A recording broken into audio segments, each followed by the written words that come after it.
폭격 개시 88분 전이었어요. 3차 대전 직전까지 갔던 미국과 이란이 갑자기 2주 휴전을 선언했습니다. 코스피가 하루 만에 6.87% 올랐고 유가는 14%나 곤두박질 쳤죠. 다들 안심하셨을 거예요. 근데 정말 끝난 걸까요? 돈의 흐름을 따라가 보면 이건 평화가 아니에요. 항공모함 3척이 지금 이 순간에도 페르시아만을 향해 이동 중이고 그 이동 시간이 정확히 14일이에요. 2주 뒤 3척의 항모가 도착하는 그날 이후 한국 경제에 무슨 일이 벌어지는지 끝까지 들어보시면 소름이 돋을 겁니다. 이기고 있는 쪽이 왜 멈출까요? 미국은 지금 압도적으로 이기고 있습니다. 2026 회계연도 국방 예산만 9,006억 달러, 우리 돈으로 약 1,360조 원입니다. 전년 대비 206억 달러를 더 쏟아부은 거예요. 이란은 한 달 넘게 버텼지만 2월 28일 개전 첫날에 이미 최고 지도자 알리 하메네이가 사망했어요. 군사적으로 보면 미국이 완전히 압도하고 있는 상황이죠. 그런데 이 압도적인 미국이 갑자기 2주 휴전을 선언합니다. 폭격 개시 88분 전이에요. 88분. 이 타이밍이 이상하지 않나요? 전쟁에서 이기고 있는 쪽이 공격 직전에 갑자기 브레이크를 밟은 겁니다. 체스를 생각해보세요. 상대의 킹이 코너에 몰려 있어요. 두세 수만 더 두면 끝낼 수 있는 상황입니다. 그런데 갑자기 3수 뒤로 물러나는 거예요. 왜? 지금 당장 체크메이트를 외칠 수도 있지만 더 확실하게 도망갈 구멍 하나 없이 완벽한 체크메이트를 만들려면 다른 말을 먼저 배치해야 하니까요. 지금 미국이 배치하고 있는 그 말이 뭔지 아세요? 항공모함 3척이에요. 링컨호, CVN-72, 지금 아라비아해에서 작전 중이에요. 포드호, CVN-78, 홍해에 위치해 있습니다. 그리고 조지 HW, 부시호, 추가 배치가 예정되어 있어요. 이 3척이 동시에 페르시아만을 향해 움직이고 있는 겁니다. 이 항공모함 하나가 얼마나 큰지 감이 안 오실 수 있는데요. 니미츠급 기준으로 길이가 332.9m예요. 축구장 3개를 일렬로 놓은 것보다 큰 배입니다. 전투기 수십 대가 뜨고 내리는 움직이는 군사기지가 바다 위에 떠 있는 거죠. 이런 게 3척이에요. 한 척도 아니고 3척이 동시에 한 지점으로 모여들고 있습니다. 여기서 14일이라는 숫자, 이게 우연이 아니에요. 이 항모들이 현재 위치에서 페르시아만에 전부 집결하는 데 걸리는 시간이 정확히 약 2주입니다. 링컨호는 아라비아해에서 가장 가깝고 포드호는 홍해에서 올라와야 하고 부시호는 아직 이동을 시작하는 단계입니다. 이 3척이 전부 도착하는 시점이 딱 2주 후 휴전 기간과 정확히 맞아떨어지는 겁니다. 이 휴전을 만들어낸 과정도 예사롭지 않아요. 파키스탄의 셰바즈 샤리프 총리와 아심 무니르 육군 참모총장이 핵심 중재에 나섰고 중국까지 막판에 개입해서 겨우 만들어낸 2주예요. 외교적으로 엄청난 노력이 들어간 거죠. 하지만 그 2주 동안 미국은 가만히 있는 게 아닙니다. 체스판 위에 말을 하나씩 정확한 자리에 놓고 있는 거예요. 4월 10일 이슬라마바드에서 공식 협상이 시작됩니다. 하지만 협상 테이블 옆에 항모 3척이 도착해 있는 상황에서 대등한 협상이 가능할까요? 이건 평화를 위한 준비가 아니라 더 강한 압박을 위한 포석입니다. 근데 항모가 도착한 다음이 진짜 문제예요. 이 바다를 누가 쥐고 있느냐에 따라 여러분 차에 넣는 기름값이 결정되거든요. 항모보다 더 무서운 게 있어요. 그건 바로 호르무즈 해협이라는 좁디 좁은 바닷길이에요. 전 세계 원유 해상 수송의 20%가 이 폭 40km 바닷길을 통과해요. 하루에 약 2천만 배럴입니다. 오펙 산유국 원유의 85%가 여기를 지나가고 그중 절반이 한국, 중국, 일본 이 세 나라로 향하는 거예요. 한국 경제에 기름을 공급하는 수도꼭지가 딱 하나 있다고 생각해 보세요. 그 꼭지 위에 누군가 손을 올려놓고 있는 거예요. 틀어줄 수도 있고 잠글 수도 있는 상태. 근데 그 수도꼭지를 쓰려면 이제 사용료를 내야 합니다. 3월 30일 이란 의회가 통행료 징수 법안을 승인했어요. 선박 한 척이 지나갈 때마다 약 200만 달러, 우리 돈으로 약 30억 원이에요. 그것도 3단계 구조로 나눴는데요. 1단계, 이란산 선박은 무료. 2단계, 우호국 선박은 배럴당 1달러. 3단계, 미국이나 이스라엘 연관 선박은 아예 통과 자체를 차단합니다. 원래 이 바닷길은 유엔 해양법 협약에 따라 누구나 자유롭게 다닐 수 있는 곳이었어요. 아파트 공용복도 같은 거죠. 통행료를 부과하는 건 국제법 위반 소지가 다분해요. 근데 더 놀라운 건 트럼프 대통령이 4월 8일에 이 통행료를 미국과 이란이 공동으로 징수하는 합작 사업을 검토하겠다고 말한 거예요. 국제법 위반인 통행료를 없애는 게 아니라 같이 걷겠다는 건데, 이건 수도꼭지 주인이 바뀌는 게 아니라 주인이 2명이 되는 거예요. 한국 입장에서는 누가 걷든 내야 하는 돈이 늘어나는 겁니다. 왜 한국이 특히 취약하냐면요. 한국의 원유 의존도가 OECD 1위예요. GDP 1만 달러당 원유 소비량이 5.7배럴입니다. 대중동 원유 수입 비중이 69.1%이고 그 기름 대부분이 이 호르무즈 해협을 통과해서 들어와요. 다른 나라보다 이 수도꼭지에 훨씬 더 많이 의존하고 있는 거죠. 돈의 흐름을 따라가 보면 이미 타격이 시작됐어요. 브렌트유 기준으로 연초에 배럴당 61달러였는데 전쟁이 터지면서 분기 말에 118달러까지 치솟았습니다. 거의 2배예요. 휴장 소식에 94달러 수준으로 떨어지긴 했지만 여전히 연초에 1.5배가 넘는 수준이에요. 서울 휘발유 평균가는 리터당 2013원을 돌파했고요. 정부가 유류세를 리터당 65원이나 인하했는데도 2,000원을 뚫은 겁니다. 근데 기름값만 문제가 아니에요. 이 바다를 지나는 배에 붙는 전쟁 보험료가 1100% 폭등했어요. 약 12배입니다. 하나 손해보험 사례를 보면 감이 오실 텐데요. 보험료가 5천만 원에서 5억 8천만 원으로 뛰었어요. 1056% 인상이에요. 위험한 바다를 지나니까 보험료가 올라가는 건 당연한데 이 비용은 고스란히 기름값 위에 얹혀서 우리한테 돌아옵니다. 초대형 유조선 한 번 통과에 추가 비용만 약 25만 달러, 우리 돈으로 3억 7천만 원이 더 붙는 거예요. 근데 진짜 무서운 건 나프타예요. 중동산 나프타 수입 비중이 약 82.8%예요. 나프타가 뭐냐면 플라스틱의 원료이자 포장재의 씨앗이에요. 이 나프타 수급이 흔들리면 연쇄 반응이 시작돼요. 플라스틱 원가가 올라가고 포장재 가격이 올라가고 결국 그 안에 담긴 식품 가격까지 전부 올라가는 거예요. 편의점에서 집는 삼각김밥 하나, 마트에서 사는 생수 한 병, 배달음식 담기는 용기까지. 호르무즈 해협에서 벌어지는 일이 여러분 식탁까지 직접 닿아 있습니다. 정부가 나프타 수급 안정을 위해 추경 예산 4,695억 원을 편성한 것도 그만큼 상황이 심각하다는 뜻이에요. 여기까지 들으면 이런 생각이 드실 거예요. 그래도 2주 안에 협상이 되면 되는 거 아니야? 그래서 양쪽 속사정을 좀 들여다볼 필요가 있어요. 그래도 협상하면 되지 않냐고요? 양쪽 속사정을 보면 생각이 달라질 거예요. 협상이 성립하려면 기본 조건이 하나 있어요. 양쪽 다 한 목소리를 내야 한다는 겁니다. 그런데 지금 미국과 이란 양쪽 다 내부가 쪼개져 있어요. 먼저 미국 쪽이에요. 자동차로 비유할게요. 미국이라는 차에는 지금 운전석에 2부류가 앉아 있어요. 엑셀만 밟으려는 사람과 브레이크를 밟으려는 사람이에요. 그런데 브레이크를 밟던 사람들이 하나둘 차에서 내려지고 있어요. 4월 2일 미 육군 참모총장 랜디 조지가 해임됐습니다. 회의 중 전화 한 통이 왔는데 그게 해임 통보였어요.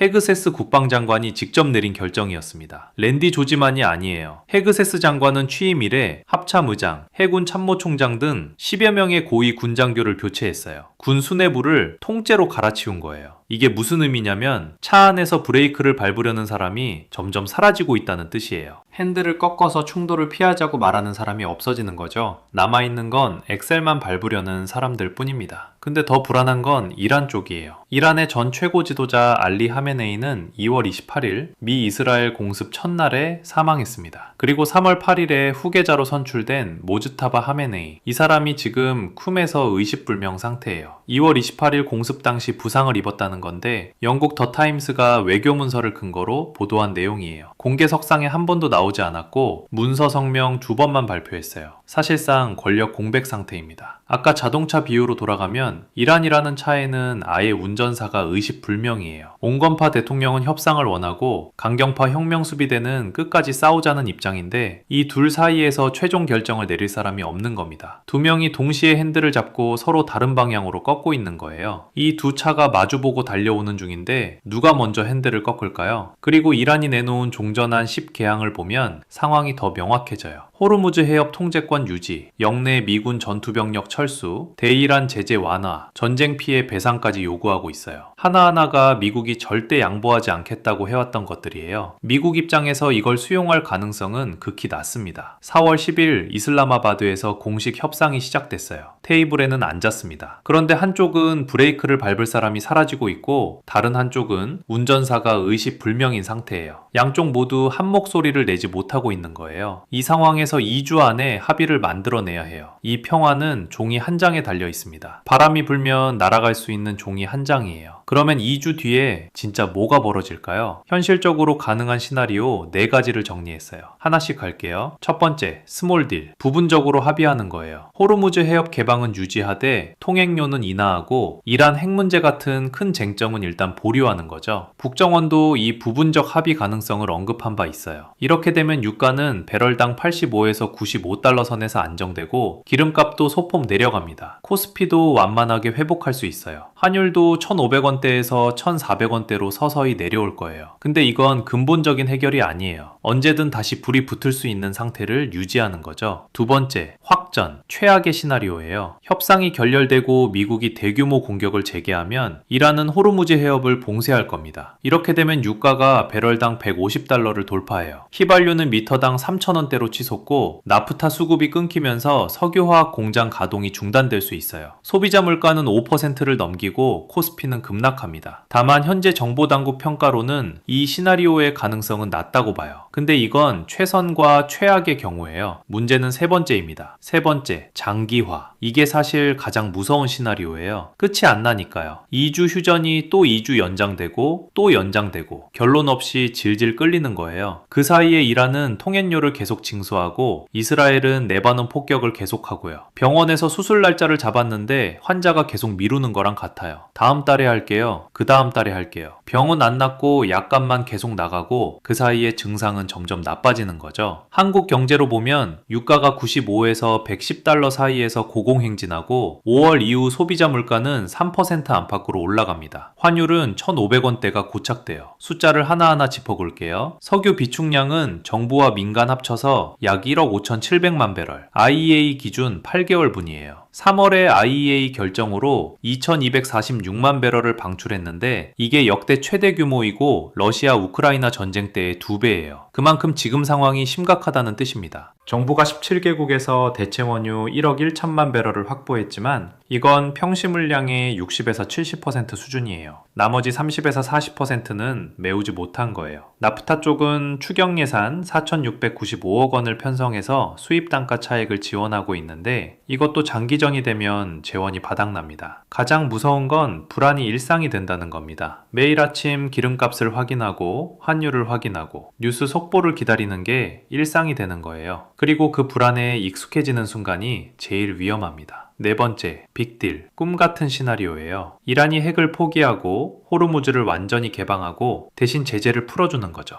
유가가 70달러 아래로 내려가고 기름값도 정상화돼요. 근데 솔직히 말할게요. 수십 년 묵은 문제를 2주 만에 풀 수 있을까요? 로또 당첨에 가까운 확률이에요. 돈의 흐름을 따라가 보면 시나리오 3이 가장 유력합니다. 그래서 지금 당장 할 수 있는 걸 말씀드릴게요. 주유앱 오피넷으로 기름값 매일 확인하시고 저점에 주유하세요. 유류세 인하가 5월 31일까지 적용되니까 리터당 65원 할인되는 기간을 놓치지 마시고요. 식료품 가격 변동을 주시하면서 필수품은 소량씩 미리 확보해 두시고요. 유가, 환율, 코스피 이 세 가지 지표는 매일 체크하세요. 지금 환율이 1,500원대예요. 이게 더 오를지 내릴지에 따라 수입 물가가 달라집니다. 그리고 가장 중요한 거, 뉴스에서 다 잘 될 거라고 할 때 안심하지 마세요. 깨어있으면 대비할 수 있습니다. 지금 시계가 3개 돌아가고 있어요. 미국의 군사시계, 항모 3척이 페르시아만에 도착하는 순간 이 시계가 울립니다. 이란의 경제시계, 제재와 전쟁으로 버틸 수 있는 시간이 점점 줄어들고 있어요. 그리고 한국의 물가시계, 기름값 2,013원, 환율 1,500원대, 5월 이후 소비자 물가 3% 진입 전망. 이 시계는 이미 째깍거리고 있습니다. 2주 뒤, 이 3개의 시계가 동시에 울려요. 우리가 전쟁을 막을 수는 없어요. 하지만 알고 있으면 대비할 수 있습니다. 깨어있는 것, 그게 지금 우리가 할 수 있는 가장 현실적인 방법이에요. 여러분은 4가지 시나리오 중에 어떤 게 가장 현실적이라고 생각하세요? 댓글로 알려주시고요. 이 영상이 도움이 됐다면 구독과 좋아요 부탁드립니다.